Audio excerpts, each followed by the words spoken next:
عزیز دوستو، حضرت سیدنا ابو بکر صدیق رضی اللہ تعالیٰ عنہ نبی کریم علیہ السلام پر آپ نے سب سے پہلے اسلام قبول کیا. آپ علیہ السلام نے جب ان کو دعوت دی تو انہوں نے دائرہ اسلام میں داخل ہوئے اور آپ کے ہاتھ پر مختلف صحابہ کرام نے جو ہے اس دین اسلام کو قبول کیا، جن میں حضرت سیدنا عثمان بن عفان رضی اللہ تعالیٰ عنہ ہے، حضرت زبیر بن عوام اور مختلف صحابی حضرت عبیدہ بن جراح اور صحابہ کرام نے جو ہے آپ کے ہاتھ پر اسلام قبول کیا. آپ کی دعوت پر حضرت عبد الرحمن بن عوف نے اسلام قبول کیا اور مختلف صحابہ کرام نے آپ کے ہاتھ پر اسلام قبول کیا. آپ رضی اللہ تعالیٰ عنہ سیدنا ابو بکر صدیق جب آپ نے اسلام قبول کیا تو آپ کے پاس 40,000 درہم تھے. آپ نے وہ اللہ کے راستے میں خرچ کر دیے. اللہ کے راستے میں 40,000 درہم خرچ کیے تو لوگوں نے کسی نے کہا کہ ابو بکر تو نے سارا مال جو ہے خرچ کر دیا ہے، تقسیم کر دیا ہے غریبوں فقیروں میں، تم اپنے لیے اور اپنی اولاد کے لیے تو کچھ رکھ لیتے، ان کے لیے تو نے کیا رکھا ہے؟ حضرت سیدنا ابو بکر صدیق نے جواب دیا میں نے ان کے لیے اللہ اور اس کے رسول ہی کافی ہے. اللہ اور اس کا رسول ہی کافی ہے.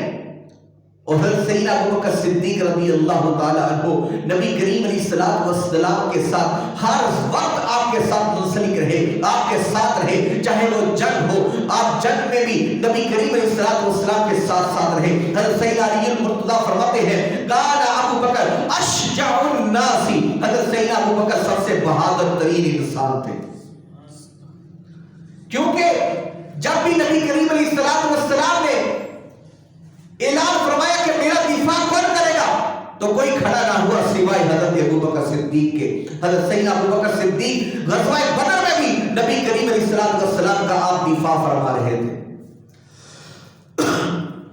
اور بہت سی جنگوں پر جب مسلمان صحابہ کرام کے اندر بھگدڑ مچ گئی، احد کے موقع پر جب یہ خبر پھیلی کہ نبی کریم علیہ السلام کو نعوذ باللہ شہید کر دیا گیا ہے تو حضرت سیدنا ابو بکر صدیق اس ٹائم بھی آپ جو ہے ثابت قدم رہے، آپ لوگوں کو تبلیغ کرتے رہے کہ اللہ کے لیے جو ہے جہاد کرو اور اللہ کے لیے ڈٹ جاؤ. آپ جو ہے ڈٹ کر مقابلہ کر رہے تھے. حضرت سیدنا ابو بکر صدیق رضی اللہ تعالیٰ عنہ نے نبی کریم علیہ السلام کے لیے اپنا سب کچھ قربان کر دیا، یہاں تک کہ آپ ہی وہ واحد صحابی ہیں جن کے والدین نے بھی اسلام قبول کیا، جن کے بچوں نے بھی اسلام قبول کیا. آپ فرماتے ہیں کہ آپ نے اپنے گھر کے صحن میں ایک چھوٹی سی مسجد بنا رکھی تھی، یہاں پر آپ عبادت کیا کرتے تھے، آپ اللہ کی عبادت کرتے تھے. تو آپ ہی وہ پہلے شخص تھے جنہوں نے اعلانیہ طور پر خطبہ دیا تو کفار جو ہے آگ بگولا ہو گئے اور انہوں نے آپ کو نقصان پہنچانا شروع کیا، یہاں تک کہ اتنا مارا کہ حضرت سیدنا ابو بکر صدیق کو لہو لہان کر دیا. جب لہو لہان کیا آپ کی حالت غیر ہو گئی، آپ کی والدہ سے دیکھا نہ گیا تو آپ کی والدہ نے آپ کا خون صاف کر رہی تھی اور کہہ رہی تھی میرے بچے کچھ کھا لو. حضرت سیدنا ابو بکر صدیق فرما رہے تھے کہ میری ماں میں کچھ اس ٹائم تک نہیں کھاؤں گا جب تک مجھے میرے رسول اللہ کی خبر نہیں پہنچ جاتی کہ وہ کس حالت میں. آپ کی والدہ ام جمیل کے پاس جاتی ہیں اور ان سے جا کر پوچھتی ہیں کہ رسول اللہ کی خبر کیا ہے. انہوں نے کہا کہ مجھے بھی پتہ نہیں ہے. آپ نے کہا کہ پتہ لگاؤ میرا بچہ کھانا نہیں کھا رہا، یہاں تک کہ وہ کہتا ہے کہ میں اس ٹائم تک کھانا نہیں کھاؤں گا جب تک مجھے رسول اللہ کا پتہ نہیں چل جاتا کہ میرے سرکار کیسے ہیں، آقا علیہ السلام کیسے ہیں، کس حالت میں ہے. یہاں تک کہ آپ کی والدہ فرماتی ہے کہ ہمیں پتہ چلا کہ نبی کریم علیہ السلام دار بنی ارقم کے اندر تشریف فرما ہے تو آپ کی والدہ آپ کو لے کر دار بنی ارقم میں جاتی ہیں. جب حضرت سیدنا ابو بکر صدیق رسول اللہ کو دیکھتے ہیں آپ خوش ہو جاتے ہیں اور پھر جب آپ رسول اللہ صلی اللہ علیہ وسلم کے سامنے ہوتے ہیں رسول اللہ نے حضرت ابو بکر صدیق کے زخموں کو دیکھا اور جو ان کو لہو لہان کیا تھا آپ علیہ السلام کی آنکھوں سے آنسو جاری ہو گئے. حضرت سیدنا ابو بکر صدیق نبی کریم علیہ السلام کی بارگاہ میں عرض کرنے لگے یا اللہ کے رسول میری والدہ کے لیے دعا فرمائے کہ میری والدہ مسلمان ہو جائے. نبی کریم علیہ السلام نے ان کی والدہ کے لیے دعا کی اور ان کی والدہ جو ہے دائرہ اسلام میں داخل ہو گئی. اور آپ کے والد محترم ابو قحافہ جن کا نام عثمان تھا، یہ فتح مکہ کے موقع پر تو حضرت سیدنا ابو بکر صدیق اپنے والد محترم جو بہت زیادہ بوڑھے ہو چکے تھے ان کو لے کر رسول اللہ کی بارگاہ میں حاضر ہوئے. تو نبی کریم علیہ الصلوۃ والسلام نے فرمایا کہ ابو بکر ان کو لانے کی کیا ضرورت تھی, ہمیں کہتے ہم ان کے پاس چلے جاتے, ہم ان کے پاس چلے جاتے. حضرت سیدنا ابو بکر صدیق نے جب اپنے والد کو لائے کہا کہ اے اللہ کے رسول ہم غلام ہیں, آپ آقا ہیں, ہمارا حق بنتا ہے کہ ہم آپ کی بارگاہ میں پیش ہوں. تو رسول اللہ صلی اللہ علیہ وسلم نے ابو قحافہ کو اپنے سینے سے لگایا اور ابو قحافہ نبی صلی اللہ علیہ وسلم کا کلمہ پڑھ کر مسلمان ہو گئے, مسلمان ہو گئے. لیکن جب ہجرت کا موقع تھا تو حضرت سیدنا ابو بکر صدیق رضی اللہ تعالی عنہ نے اپنا سارا مال اپنے ساتھ لیا, 4000 درہم تھے جو آپ نے اپنے ساتھ لیے اور لے کر چلے گئے. جب چلے گئے تو ابو قحافہ کہنے لگے کہ میری بچیوں مجھے لگتا ہے کہ تم لوگ بہت زیادہ غمزدہ ہو, یہاں تک کہ تمہارا باپ نے یہاں لگتا ہے کہ کوئی مال بھی تمہارے لیے نہیں چھوڑ کر گیا. تو حضرت اسماء بنت ابی بکر فرماتی ہیں, کہتی ہیں کہ میں نے اپنے دادا سے کہا کہ ابا جان ایسا نہیں ہے, ہمارے والد تو بہت سارا مال چھوڑ کر گئے ہیں, میں نے جہاں پر حضرت سیدنا ابو بکر صدیق مال رکھا کرتے تھے وہاں پر میں نے کافی سارے پتھر رکھ دیے اور ان کو ڈھانپ دیا اور اپنے دادا کا ہاتھ جو ہے ابو قحافہ کا ہاتھ وہاں پر لگایا پتھروں پر, تو کہا کہ یہ دیکھ لیں ہمارے لیے بہت سارا مال چھوڑ کر گئے ہیں. ابو قحافہ جو ہے وہ نبینا تھے, انہوں نے جب اپنا ہاتھ پھیرا تو کہا کہ ہاں بہت سارا مال چھوڑ کر گئے ہیں, یہ تم لوگوں کے لیے کافی ہوگا. حضرت سیدنا ابو بکر صدیق رضی اللہ تعالیٰ عنہ آپ کے ہاتھ پر مختلف صحابہ کرام نے جب اسلام قبول کیا, یہاں تک کہ آپ نے بہت سارے غلاموں کو آزاد کروایا, جن میں قابل ذکر حضرت سیدنا بلال حبشی رضی اللہ تعالیٰ عنہ ہے. حضرت سیدنا بلال حبشی کو حضرت سیدنا ابو بکر صدیق نے آزاد فرمایا. عامر بن فہیرہ اور ایک صحابیہ زنیرہ, نہدیہ بن نہدیہ, ایسے صحابہ کو اور صحابیات کو آپ نے غلامی سے آزاد کروا دیا. یہاں تک کہ جب بلال حبشی کو آزاد کروایا تو آپ کے والد کہنے لگے کہ بیٹا تم ایک کمزور غلاموں کو خرید رہے ہو, ایسے غلاموں کو خریدو جو صحت مند توانا ہو تاکہ وہ بڑھاپے میں تمہارے کام آ سکے. آپ نے فرمایا کہ ابا جان میری صرف تو ایک ہی خواہش ہے کہ میرا رب مجھ سے راضی ہو جائے, میرا رب مجھ سے راضی ہو جائے, جس کو اللہ پاک نے قرآن میں ارشاد فرمایا وَسَيُجَنَّبُهَا الْأَتْقَى الَّذِي يُؤْتِي مَالَهُ يَتَزَكَّى الَّذِي يُؤْتِي مَالَهُ يَتَزَكَّى وَمَا لِأَحَدٍ عِندَهُ مِن نِّعْمَةٍ تُجْزَى إِلَّا ابْتِغَاءَ وجہ ربہ الاعلی ولسوف یرضی. عزیز دوستو اللہ تعالیٰ نے قرآن پاک میں ارشاد فرمایا وَسَيُجَنَّبُهَا الْأَتْقَى, جس کو جہنم سے بہت دور رکھا جائے گا. الذی یؤتی, جو اپنا مال دیتا ہے, مالہ یتزکیٰ, تاکہ اپنے مال کو پاک صاف کر. اللہ کے راستے میں حضرت سیدنا ابو بکر صدیق نے اپنا مال سارا خرچ کر دیا. الذی یؤتی مالہ یتزکیٰ وما لأحد عنده من نعمۃ تجزیٰ, اور کسی کو وہ مال احد عنده من نعمۃ تجزیٰ, کسی کا اس پر حق نہیں ہے مگر وہ جو کچھ بھی دیتا ہے وہ اللہ کے لیے دے رہا ہے. واللہ الا ابتغاء وجہ ربہ الاعلی, وہ اپنے رب کی رضا چاہتا ہے. ولسوف یرضی, اور اللہ تعالیٰ الکریم اس کو اتنا دے گا کہ وہ راضی ہو جائے گا, اتنا دے گا کہ وہ راضی ہو جائے گا. نبی کریم صلی اللہ علیہ وسلم نے فرمایا کہ میں نے سب کا احسان جو ہے وہ پورا کر دیا, میں نے سب کا حق ادا کر دیا, مگر سوائے ابو بکر کے کہ ہم نے اس کا حق ادا نہیں کیا, اس کا حق اللہ تعالیٰ ادا فرمائے گا, اللہ تعالیٰ ادا فرمائے گا. حضرت سیدنا ابو بکر, آپ نے حضرت ابو بکر صدیق کے بارے میں فرمایا ما نفعنی مال احد الا مال ابی بکر, مجھے کسی کے مال نے اتنا فائدہ نہیں دیا جتنا کہ ابو بکر کے مال نے فائدہ دیا. آپ کے مال نے, آج کل کتنے امیر لوگ ہیں, کسی کا مال اس کی اولاد کے لیے ہوتا ہے, کسی کا اس ملک کے لیے ہوتا ہے, کسی کا مال کسی کے لیے ہوتا ہے, کسی کا مال کوئی فائدہ ہی نہیں دیتا. لیکن قربان جاؤں میں صدیق پر جس کا فائدہ رسول اللہ کو ہوا. آپ نے فرمایا کہ مجھے کسی کے مال نے اتنا فائدہ نہیں دیا جتنا کہ حضرت ابو بکر صدیق کے مال نے فائدہ دیا ہے. حضرت سیدنا ابو بکر صدیق نے اسلام کی خاطر اتنی قربانیاں پیش کی جس کا جو ہے گننا مشکل ہے. حضرت سیدنا ابو بکر صدیق ہی وہ صحابی رسول ہے جو غار ثور میں بھی آپ کے یار ہے. حضرت سیدنا ابو بکر صدیق غار ثور کے اندر رسول اللہ کے ہمراہ تھے، یہاں تک کہ کفار نے پڑاؤ ڈالا ہوا تھا. حضرت سیدنا ابو بکر صدیق کو آپ صلی اللہ علیہ وسلم اپنے گھر سے نکلے، حضرت سیدنا علی مرتضیٰ کو اپنے بستر پر لٹایا، حضرت ابو بکر صدیق کو لے کر چلے گئے. آپ جو ہے جو ہجرت کر کے ہجرت کرتے ہوئے یہاں تک کہ راستے کے اندر سراقہ کو پتہ چلا، جب کفار نے اعلان کیا کہ جو محمد کا پتہ چلائے گا، محمد کا جس کو پتہ چلے گا اور ہمیں خبر دے گا ہم اس کو 100 اونٹ دیں گے. سراقہ جو ہے وہ آپ کا پیچھا کرتا ہوا آپ کے پیچھے آیا. جب وہ پیچھا کرتا ہوا آگے بڑھا تو اس کا جو گھوڑا ہے وہ زمین میں دس گیا. نبی کریم علیہ السلام نے پیچھے دیکھا، فرمایا خیریت تو ہے؟ اس نے کہا کہ نہیں میں تو ویسے ہی آیا تھا. اس کا گھوڑا پھر زمین سے نکل گیا.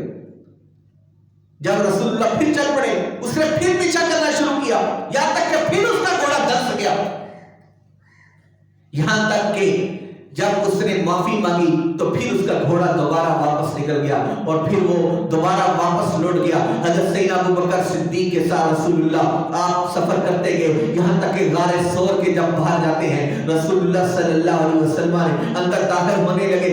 آپ نے عرض کی اے اللہ کے رسول میں پہلے اندر جاتا ہوں، میں دیکھتا ہوں کہ اندر کوئی موذی جانور نہ ہو، کہیں نقصان نہ پہنچا دے. آپ حضرت سیدنا ابو بکر صدیق اندر داخل ہوئے.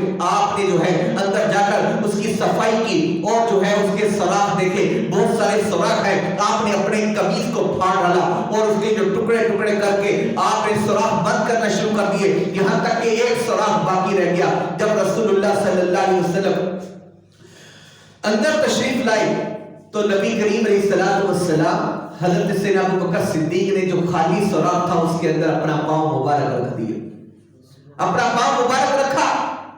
اور ایک اور روایت ہے کہ حضرت نبی کریم صلی اللہ علیہ وسلم جب غار ثور کے اندر تشریف لائے تو حضرت سیدنا ابو بکر صدیق عرض کرنے لگے اللہ کے رسول مجھے پیاس لگ گئی ہے، مجھے پیاس لگی ہے.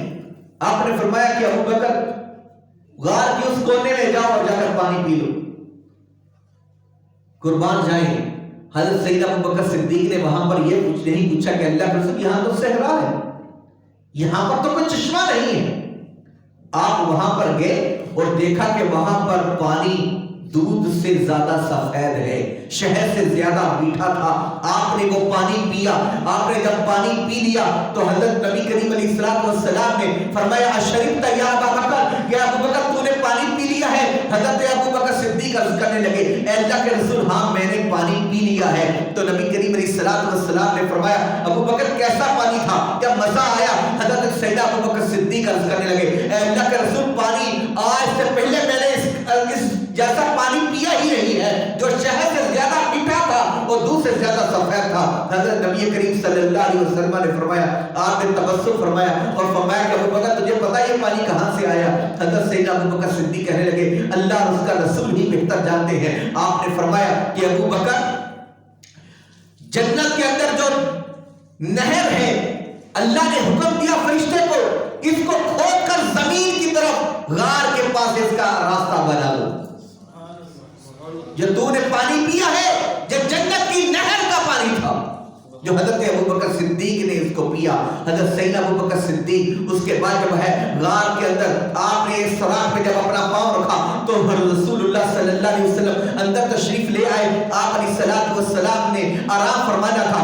آپ نے اپنا سر مبارک ابو بکر کی ران پر رکھا اور آرام فرمانے لگے. نبی کریم علیہ السلام جب آرام فرمانے لگے اس دوران جو سوراخ تھے ان کے اندر ایک سانپ تھا. وہ سانپ جو ہے نکلنے کی کوشش کرنے لگا، ہر سوراخ پر جاتا لیکن سوراخ کو بند پاتا، یہاں تک کہ وہ اس سوراخ پر آیا جہاں پر ابو بکر کا پاؤں تھا. اس نے حضرت سیدنا ابو بکر صدیق کے پاؤں پر ڈس لیا لیکن اس کے ڈسنے سے آپ کو اس قدر تکلیف ہوئی اس کا زہر جو ہے آپ کے جسم میں پھیل گیا یہاں تک کہ آپ نے اپنے پاؤں کو اپنی ٹانگ کو حرکت نہ دینا چاہیے کہ رسول اللہ کی نیند میں خلل واقع نہ ہو جائے. رسول اللہ صلی اللہ علیہ وسلم آرام فرما رہے ہیں یہاں تک کہ آپ کی آنکھوں سے آنسو جب چہرہ مصطفیٰ پر آپ کے آنسو گرے تو رسول اللہ کی آنکھ کھلی. آپ نے فرمایا کہ ابو بکر کیا ہوا, کیوں رو رہے ہو, کس لیے رو رہے ہو؟ حضرت سیدنا ابو بکر صدیق عرض کرتے ہیں کہ اللہ کے رسول مجھے سانپ نے ڈھس لیا ہے. تو رسول اللہ صلی اللہ علیہ وسلم نے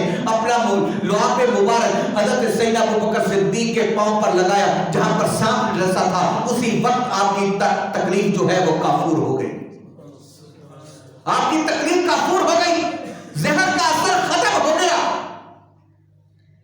یہ ہے رسول اللہ صلی اللہ علیہ وسلم کے معجزات. آپ علیہ الصلوۃ والسلام نے اپنا لعاب مبارک لگایا, حضرت سیدنا ابو بکر صدیق کی تکلیف ختم ہو گئی. یہاں تک کہ حضرت سیدنا ابو بکر صدیق فرماتے ہیں کہ ہم نے جب غار کے اندر تھے کفار نے ان کا پیچھا کیا, یہاں تک کہ وہ غار سور کے منہ پر جب پہنچے تو اللہ تعالیٰ